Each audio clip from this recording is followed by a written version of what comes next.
Our next speaker is the alternate NE Seaman from the Department of Nebraska. He is a past department commander and a Vietnam War veteran of the U.S. Marine Corps. He is speaking today on behalf of the organization State Funeral for World War II Veterans. Please welcome Frederick C. Craigie.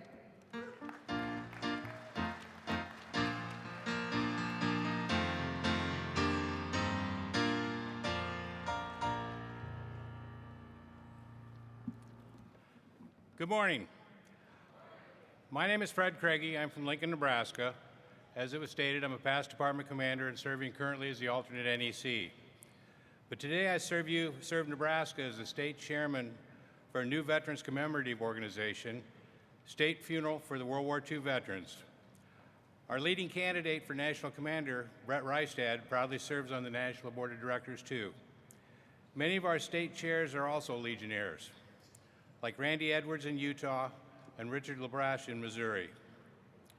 James Brady, author of the famous World War II book and movie, Flags of Our Father, wrote the following.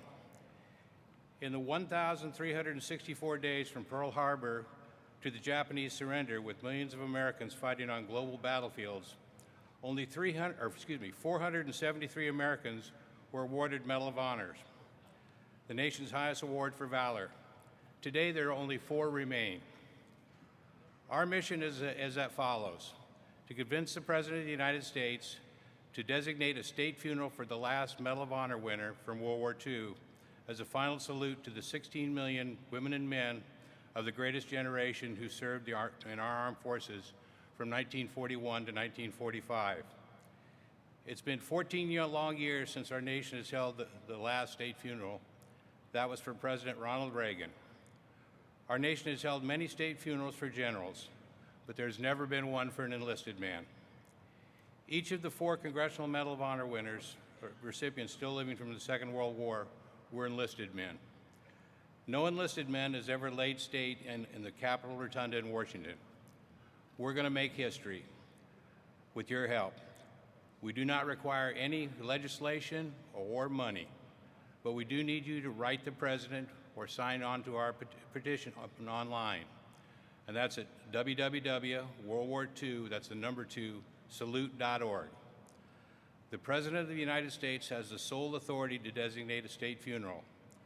General Douglas MacArthur and General Dwight Eisenhower were duly honored by the nation with a state funeral in Washington, D.C. The men and women who served under them should be entitled to this special recognition with a state funeral at one of their own. Our organization was founded by a 10-year-old girl from Texas, Rabel McNutt, and her father, Bill McNutt, our chairman.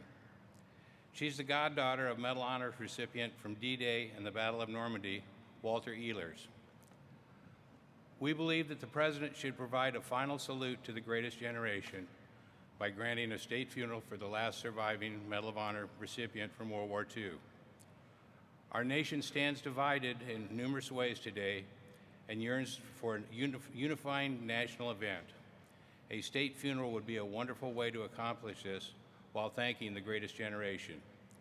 A state funeral is not just honoring one man, but providing recognition for all 16 million men and women that have served our country and defeated Nazism, fascism, and imperialism during World War II.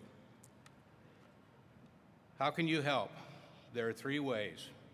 First, you can go to our website and www.worldwar2salute.org, or go to change.org website, click through, and sign our petition to the President. Second, we are only organized in half the states, and we need volunteers like patriots from you to get organized in all 50. So please write down the following simple email address to one of our national board members, Morris Kane, simply Morris Kane, all one word, at AOL.com. And let us know if you're willing to help to be a state chairman or a state board member, or to nominate a friend. Third, send us your parents' or grandparents' story that wore the uniform in World War II. We want to post their stories on our website. You can read my father's story. He served in the European theater with the 12th Armored Division. Again, my name is Fred Craigie, and our website is www.worldwar2 www.salute.org. Together we can give the greatest generation their final salute they deserve. Thank you.